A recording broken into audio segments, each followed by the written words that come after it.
तो आप सभी को जय भोलेनाथ, हर हर महादेव।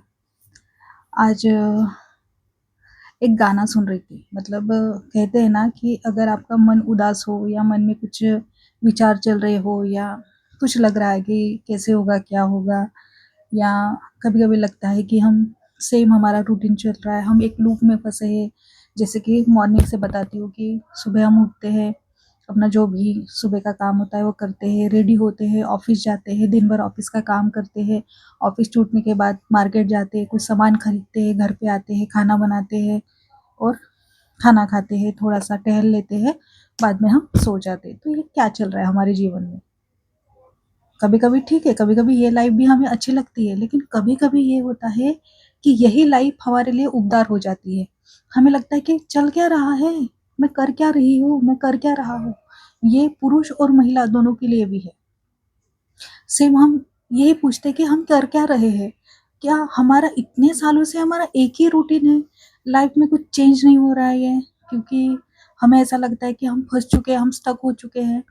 और बहुत से हमने सोच रखा है कि हम बहुत सारा पैसा कमाएँगे, हम घर बनाएँगे, हम बहुत सारी गाड़ियाँ लेंगे या हम एक अच्छा जीवन जी सकेंगे। हम हमारे माता-पिता को अपनी ली हुई गाड़ी में घुमाएँगे या कहीं उन्हें भेजना हो। कभी-कभी होता है लोगों का देखकर या कुछ जीवन में ऐसी चीज़ें होती है, जैसे कि आज एक घटना घटी, तो ज़रूरी नहीं है कि वो मैं बताऊँ, पर हाँ, वो एक मुझे क्लिक तो हुआ उस बारे में। और यही होता है सबके साथ, यही हमारे मन में विचार चलते रहते हैं नित्य निरंतर। और जो हम काम कर रहे हैं ना, उसमें हम खुश भी नहीं होते हैं। मतलब ऑफ़िस का वर्क, हम शुक्राना करना चाहिए कि हमारे पास वो काम है, क्योंकि बहुत से लोग वेले पड़े हैं, किसी के पास काम नहीं है, कोई काम ढूँढ रहा है, किसी को काम मिल नहीं रहा है, कोई हमारा जितना पेमेंट है, उससे भी आधे से आधे में भी काम करने के लिए तैयार है, क्योंकि मार्केट में जॉब नहीं है, कंपनीज़ में जॉब नहीं है। गवर्नमेंट जॉब की अगर प्रिपरेशन करें, तो प्रिपरेशन के लिए आपको बहुत समय देना पड़ेगा और बहुत समय हम वहाँ पे देते हैं। और जैसे कि गवर्नमेंट जॉब में आप 5-5 साल आपका नहीं हो पाता है और फिर वहाँ से आप निराश होकर फिर एक प्राइवेट जॉब एक्सेप्ट करते हैं और उसमें जो आपका पूरा एजुकेशन, क्योंकि देखिए गवर्नमेंट जॉब जब आप करते हो ना, तो आप दूसरा कुछ सीखते नहीं हो। आप सिर्फ़ एक जो नॉर्मल एडमिनिस्ट्रेशन का जो स्टडीज़ होती है वही करते हो, जो सराउंडिंग, जो हिस्ट्री, पॉलिटिकल, ज्योग्राफी, मैथ, सब यही सीखते हो। हम स्कूल डेज़ से यही सीखते आ रहे हैं और एडमिनिस्ट्रेशन में अगर हम जाना है, तो हम यही सीखेंगे और यही पढ़ेंगे और बाकी का लोगों से व्यवहार कैसा करना है वो सीखते हैं। लेकिन स्किल, आ गई ना बात स्किल पर, स्किल मोदी जी कहते हैं कि स्किल सीखिए, कंप्यूटर सीखिए, कोई टेक्निकल सीखिए। अभी तो आईटी का बहुत स्कोप है और ऊपर से अभी जिस अभी जिस एटमॉस्फेयर में है हम जो देख रहे हैं कि सोशल मीडिया कितना हम पर हावी हो रहा है और सोशल मीडिया में कितना स्कोप है, तो हमें ये सोशल मीडिया कैसे चलाया जाता है वो सीखना है। अब हम 90s के जो है, तो हमें लगता है कि क्या हम सीख पाएँगे, लेकिन यूट्यूब हमारे लिए बहुत बड़ा गुरु है। बार-बार धन्यवाद करती हूँ कि यूट्यूब हमारे लिए बहुत-बहुत, अगर हमें कहीं कुछ नहीं आ रहा है ना, तो हम यूट्यूब से सीख सकते हैं। कंटिन्यू क्लासेस ले सकते हैं। तो देखिए ना कि जहाँ पे हमें पैसे देकर पढ़ाई करनी है, ट्यूशन्स लेने हैं, वहाँ पे यूट्यूब हमें बहुत, मुझे लगता है कि मेरे बच्चे यूट्यूब से ही पढ़ेंगे। मुझे नहीं लगता कि मैं उन्हें स्कूल भेजूँगी, मैं यू उनको बोलूँगी कि आप यूट्यूब से ही पढ़ो। और बच्चों के एजुकेशन का उतना ये नहीं है, क्योंकि एजुकेशन जहाँ पे ज़रूरी है, वहाँ पे ज़रूरी है, लेकिन अभी लगता है कि अभी सिर्फ़ एक स्किल ज़रूरी है। तो ये बात है। तो एक जो स्टार्टिंग में जो मैंने एक बात कही थी कि ये बहुत से जहाँ पे हमारी नाराज़ी है खुद से कि हम ये नहीं कर पाए।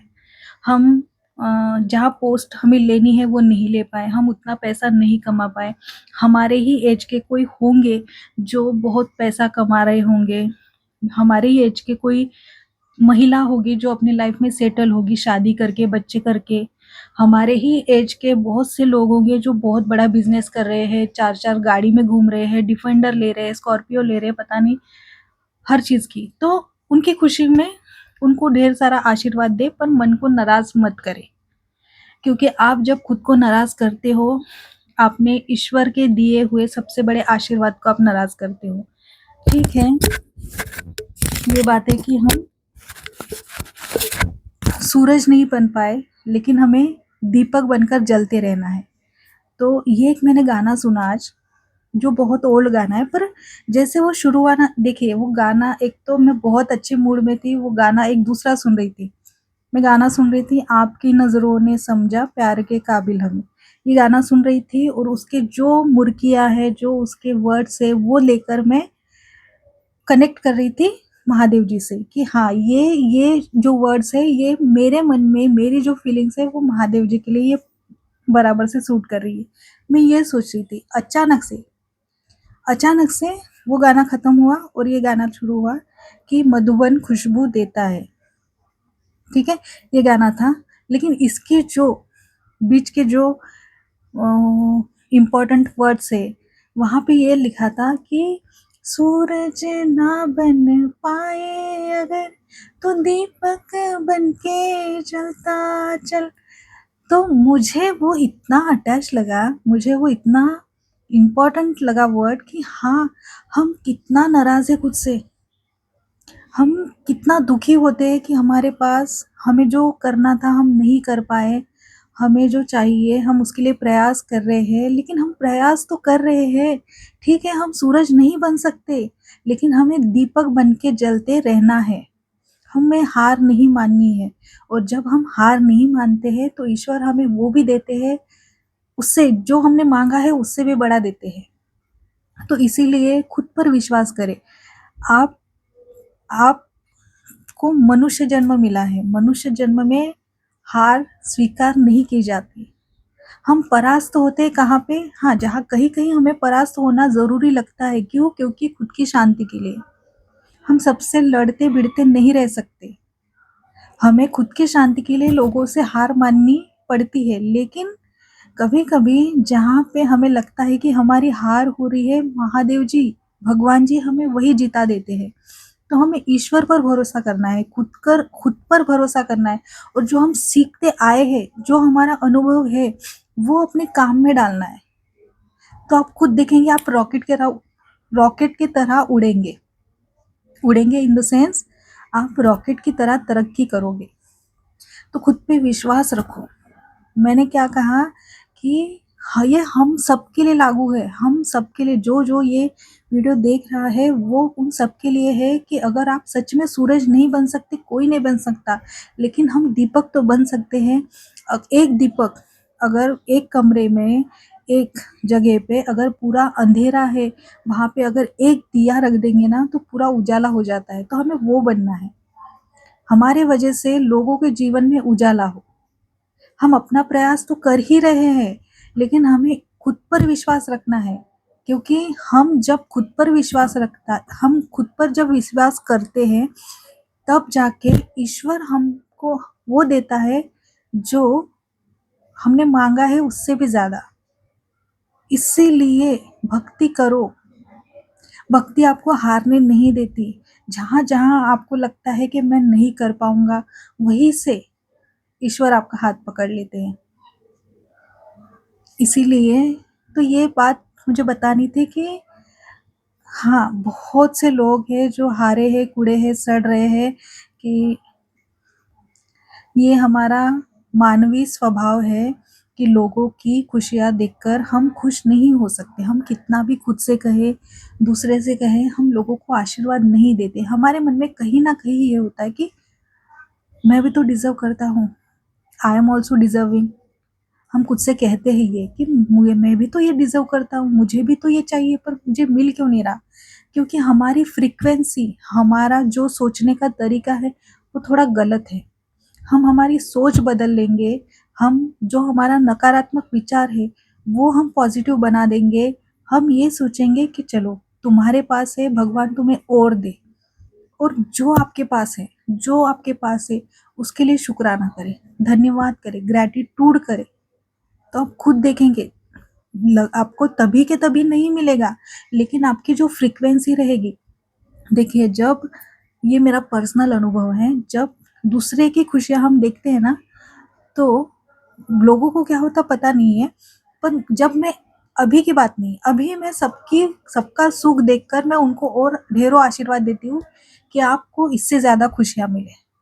क्योंकि अब मेरा सोचने का तरीका चेंज हो चुका है। लेकिन पहले पहले का मैं बता रही हूँ, पहले जब मैं लोगों की खुशियाँ देखती थी ना, तो मेरे पेट में गुड़गुड़ होती थी और मेरे पेट में जलन होती थी और पैर से लेके सर तक मुझे ना एक वाइब्रेशन होती थी, जो ऐसे ऐसे लगता था कि पेट को कोई ऐसा मरोड़ रहा है। इस प्रकार से मुझे दर्द होता था।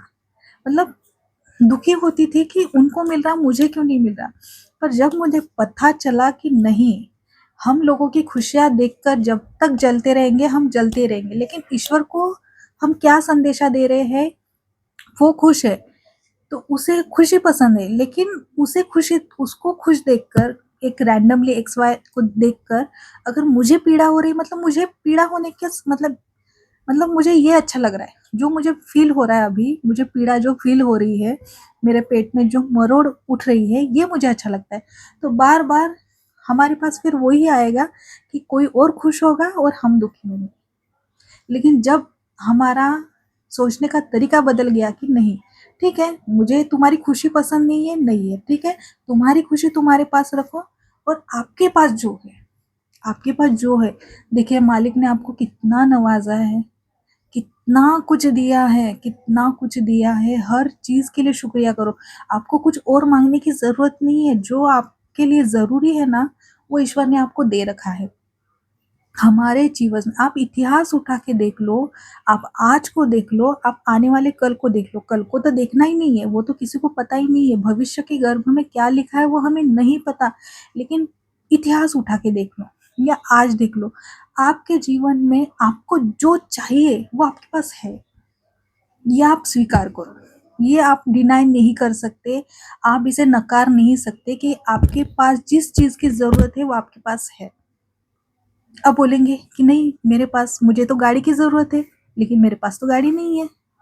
अरे भाई साहब, भगवान ने आपको इतने स्वस्थ पैर दे रखे हैं जिससे आप थोड़ा कदम चल सकते हो। आपकी जेब में पैसा है, आप ऑटो कर सकते हो और आप अपनी जगह जहाँ डेस्टिनेशन है वहां पे पहुंच सकते हो।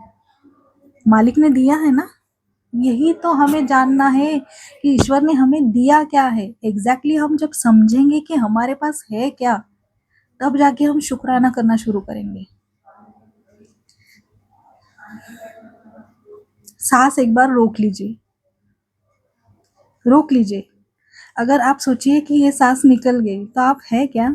नहीं है। तो मालिक ने हमें सांस दी है। आप ऑक्सीजन, आप आईसीयू में जाइए दूसरे को देखने के लिए, वहां पे ऑक्सीजन पैसों से मिल रहा है।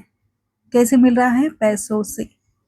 मैंने एक कथा आपको बताई है पहले भी कि वो इंसान भगवान को इतनी बार भगवान से कहता है कि आपने मुझे अब तक 70 साल तक आपने मुझे फ्री में ऑक्सीजन दिया, मैंने कभी आपका शुक्रिया नहीं किया, लेकिन आज मैंने पैसों से खरीद कर ऑक्सीजन लिया है। ये सांस लीजिए, ये भगवान ने दी है। हमारी सांस जब तक शरीर में है हम जीवित है। ये सांस निकल गई, हम खत्म। अपनी सुंदर आंखें देखिए जिससे आप सारी दुनिया देख सकते हो। ठीक है, आप कहते हो कि नहीं, हम, मुझे तो फॉरेन टूर जाना है, मुझे तो वर्ल्ड टूर करना है, मुझे तो भारत दर्शन करना है। ठीक है, वो भी आपका हो जाएगा।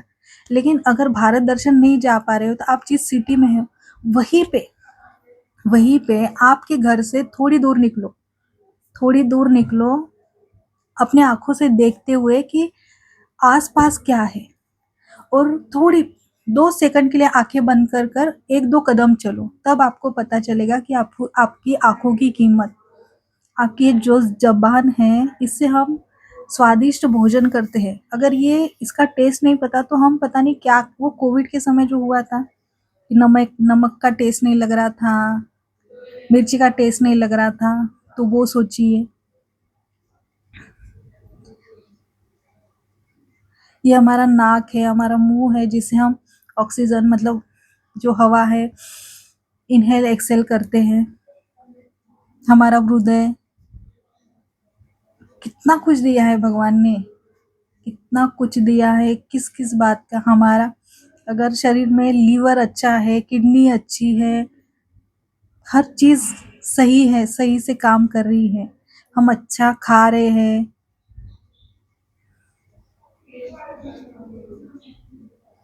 कितनी सारी चीज़ें हैं, कितनी सारी। तो हमें यही देखना है कि जो हमारे पास नहीं है उसके लिए नहीं रोना है, उसके लिए ये कहना है कि मालिक अगर मेरे भाग्य में है तो दीजिए, मेरी ज़रूरत की जो चीज़ है वो मुझे दीजिए, ना कि मेरी जो इच्छा है। जिस समय आप ये समझ जाएँगे ना, आप ऑटोमेटिक ग्रैटिट्यूड मोड में आ जाएँगे। तो हमें हमेशा शुक्रिया करना है, धन्यवाद करना है, हर चीज़ का जो आपके पास है उसका, हर चीज़ का शुक्रिया करो। ठीक है, आपके पास कार नहीं है, ठीक है, उसका शुक्रिया मत करो। पर अभी फ़िलहाल आपके पास जो है उसका शुक्रिया करो। और हमेशा ध्यान रखना है, ऊँची सोच, ऊँचा विचार रखना है, ऊँचे सपने रखने हैं कि हाँ, मैं दुबई का शेख बन जाऊँगा, बहुत अच्छी बात है। लेकिन अगर आप नहीं बने, फिर भी आप जो है वो आप खुद को स्वीकार करो और खुद पर भरोसा रखो। और एक ध्यान रखो कि अगर सूरज नहीं बन पा रहे हो तो आप दीपक बनो। ठीक है, तो खुद का ध्यान रखिए, अच्छे रहिए, स्वस्थ रहिए। जय भोलेनाथ।